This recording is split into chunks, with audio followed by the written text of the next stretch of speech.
Show में साथ देने का शुक्रिया सेठ साहब। हम पाकिस्तान की सियासत को तो और इसके हल्ले गुल्ले को अक्सर डिस्कस करते रहते हैं, लेकिन अब क्योंकि साल रवां का आखिरी प्रोग्राम है तो अगले साल पाकिस्तान का सियासी मंजरनामा कैसे होगा, मैं चाहूँगी कि एक रैपिड फायर हो जाए ताकि लोगों को जल्द अज जल्द उसका अगले साल का नक्शा मिल जाए। सबसे बड़ा सवाल जो लोग आपसे हमेशा करते हैं, यहाँ भी आप जब बाहर जाते तभी, इमरान खान साहब 2026 में रिहा होंगे, बुशरा बीबी की रिहाई मुमकिन हो पाएगी, पाकिस्तान तहरीक इंसाफ के लिए आसानियाँ होंगी? मुझे मुश्किल लग रहा है, मेरा नहीं ख्याल होगी। रिहाई भी नहीं होगी, बुशरा बीबी की रिहाई होगी? हो सकता है मगर नॉट श्योर। खान साहब की रिहाई नहीं होगी। तो पाकिस्तान तहरीक इंसाफ एहतजाजी सियासत करेगी, लॉन्ग मार्च होंगे, धरने होंगे, कोशिश करेंगे, कामयाब नहीं होंगे। और सुहेल आफरीदी साहब सरवाइव करेंगे, गवर्नर राज लगेगा, केपी कैसा रहेगा? सुहेल शायद सरवाइव कर जाए बिकॉज वो तो इमरान खान का फैसला है, मगर गवर्नर राज बिल्कुल लग सकता है। अगर ज़्यादा गड़बड़ हुई केपी में तो गवर्नर राज लग सकता है। और एक चीज़ जो पहले ट्राई नहीं की गई, -1 की, जो अभी तक पीटीआई के सिलसिले में कामयाब नहीं हो सकी, शाह महमूद कुरैशी साहब अगर रिहा हो जाते हैं, या जो गैंग ऑफ 3 जिसे आप कह रहे थे, फवाद चौधरी साहब की एफर्ट्स कामयाब होती हैं तो रिहाई मुमकिन हो पाएगी? नहीं, कोई -1 फार्मूला सक्सेसफुल नहीं होगा। सारा वोट बैंक इमरान खान का और किसी का नहीं है। अगर उसको आप माइनस करते हैं तो कोई पीटीआई नहीं है। तो व्हाट अबाउट 9 मई केसेस जिसमें कोर्ट मार्शल के इशारे दिए जा रहे हैं अगले साल? 9 मई को एज अ तलवार रखा जाएगा, इसीलिए अभी तक जनरल फैज़ के ऊपर वो तलवार नहीं चलाई उन्होंने। और वो तलवार उस वक्त चलेगी जब बिल्कुल ऐसे लगेगा कि खान साहब जो हैं इस वक्त इस ऐसे ख़तरनाक मूड में हैं जिसके साथ रियासत को तकलीफ़ हो रही है, और तो फिर शायद वो तलवार चलाए। मगर अभी मेरा ख्याल है फॉर द टाइम बीइंग मे 9 वाले जो केसेस हैं वो तैयार रहेंगे, किसी वक्त वो तलवार चल सकती है, और अगर चलेगी तो फिर खान साहब को कोर्ट मार्शल के केस में लाया जाएगा। इन द बिगिनिंग ऑफ 2026 कहा जा रहा है कि इमरान खान साहब के साहिबजादे पाकिस्तान आ सकते हैं। मेरा नहीं ख्याल आएंगे, आ सकते हैं, मगर मेरा ख्याल है पहले भी हमने ये सुना था कि वो तैयार बैठे हैं आने के लिए। अभी भी वो कह रहे हैं कि वो जाएंगे मिलने। मेरा ख्याल है अगर वो आते भी हैं तो उनको इजाज़त मिल जाएगी मिलने की। अच्छा, मेरा ये ख्याल। और वो मिलने तक महदूद रहेगी? मगर हाँ, इससे ज़्यादा अगर उन्होंने इधर उधर के कुछ किया तो बहुत उनके साथ भी सख्ती होगी। ऐसा लगता है जैसे इस साल पाकिस्तान तहरीक इंसाफ बैकफुट पे गई है और इंतशार का शिकार रही है, तो 2026 क्या पीटीआई को इंतज़ामी तौर पर मजबूत कर सकता है? मुश्किल लग रहा है मुझे। पीटीआई दिन ब दिन और इसमें दरार आ रही है, दिन ब दिन लोग जो हैं बददिल हो रहे हैं, और इनकी पूरी कोशिश है किसी तरीके के साथ लोगों को इकट्ठा किया जाए, बाहर निकाला जाए। मगर रियासत की तरफ से जो पॉलिसी है वो यही है कि नो मोर, वो करने नहीं दे रहे ना। अभी वो आए हुए हैं, अफरीदी साहब यहाँ आए हुए हैं, ठीक है, वो कह रहे हैं हमें जलसा करने दें, कौन जलसा नहीं करने देते। वो कह रहे हैं हमें इकट्ठा होने दें, वो इकट्ठा नहीं होने देते। तो इट्स अ हार्ड लाइन। आपके प्रेडिक्शन से तो ऐसे लगता है जैसे पाकिस्तान तहरीक इंसाफ बैकफुट पे ही रहेगी, कॉर्नर्ड ही रहेगी, तो फिर ये हाइब्रिड सिस्टम मजीद मजबूत होगा या इस विनिंग कॉम्बिनेशन में कोई चेंज आएगा कहीं? नहीं, देखिए मेरा ख्याल है चॉइस नहीं है।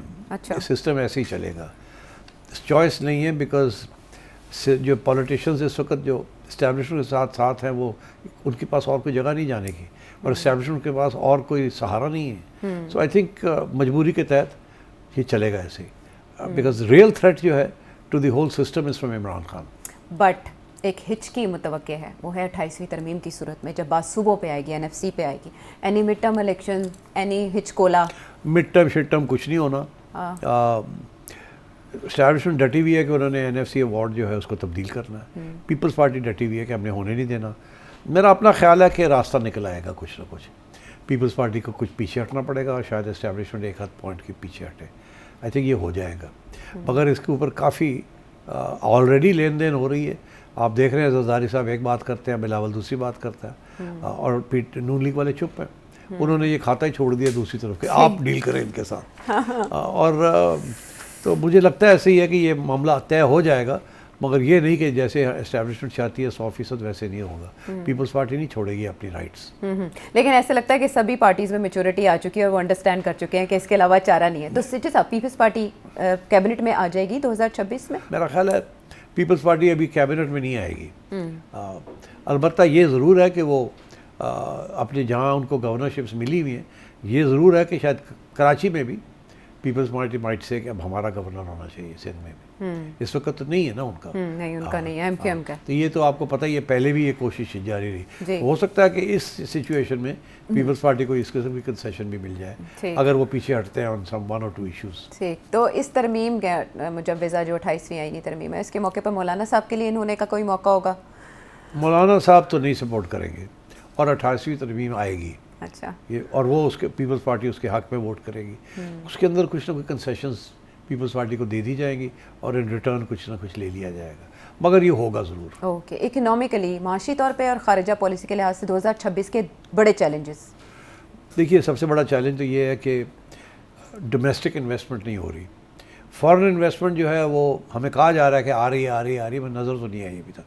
और अगर वो आएगी तो याद होता ना ये PI की प्राइवेटाइजेशन जो है ये फॉरेन इन्वेस्टमेंट होती है। फॉरेन इन्वेस्टमेंट तो है नहीं, ये तो डोमेस्टिक इन्वेस्टमेंट ही है, ठीक है। और वो भी आपने देख ही लिया किस किस्म की सिचुएशन है। तो आई वुडंट से कि ऑन द इन्वेस्टमेंट फ्रंट मुझे नज़र नहीं आ रहा है एनी न्यू डेवलपमेंट्स, इसलिए मुझे ग्रोथ नज़र नहीं आ रही। इस वक्त 1.5-2.5% के करीब है ग्रोथ। आप अगले साल चले आप कह लें 3% हो जाएगी, 3.25 हो जाएगी, मसला हल नहीं होता हमारा। हमें अभी हाल ही में स्टडी हुई है कि अगले 10, 15, 20 साल के लिए अगर हम 6-7% पे नहीं जाते तो दिन ब दिन हमारे हालात ख़राब होते जाएंगे। तो माई सेंस इज़ के बेरोज़गारी बढ़ेगी, रियल वेजेस और गिरेंगी, इन्फ्लेशन शायद थोड़ी सी बढ़े मगर ज़्यादा नहीं बढ़ेगी, एक्सचेंज रेट स्टेबल रहेगा। मगर क्या बेरोज़गारी बढ़ेगी या नहीं बढ़ेगी? बढ़ेगी। और क्या एम्प्लॉयमेंट बढ़ेगी नहीं बढ़ेगी? अनएम्प्लॉयमेंट बढ़ेगी। और फिर भी ये प्रेशर रहेगा एक्सपोर्ट का कि लोग यहाँ से बाहर जाना चाहेंगे और दुनिया दरवाजे बंद करने के मूड में है।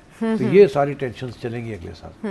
फाइनेंशियली तो कमोबेश दुनिया के हालात कोरोना के बाद से एक ही जैसे हैं कि फ्लक्चुएशंस चल रही हैं। सेठ साहब, लेकिन प्रोग्राम का वक्त हमारा ख़त्म हो गया। न्यू ईयर पे आप कोई पैगाम देना चाहेंगे अपने देखने वालों को? पैगाम देखने वालों को तो यही है कि happy new year. Happy new year, Allah करे हैप्पी रहे। मगर और गवर्नमेंट को भी कुछ कहना चाहिए कि आप इतने कॉन्फिडेंट ना लें, अपने आप को समझें कि सारा कुछ आपके कंट्रोल में है। बाहर हालात थोड़े मुख्तलिफ हैं फ्रॉम योर परसेप्शन। और याद रहे कि फ्लैटरी, आप अगर दूसरों को फ्लैटर कर सकते हैं तो आपको भी लोग फ्लैटर कर सकते हैं। I think you need to be careful कि ये पावर जो है should not go to your head. इसलिए over confidence is not a good thing. And आवाम का सोचें, आवाम का सोचें, आवाम के लिए कुछ करें। ये डिफेंस एक्सपेंडिचर्स बड़ी अच्छी बात है, बाकी चीज़ें भी ठीक हैं, मगर अगर आवाम के लिए कुछ नहीं करेंगे तो you will always be sitting on top of a volcano.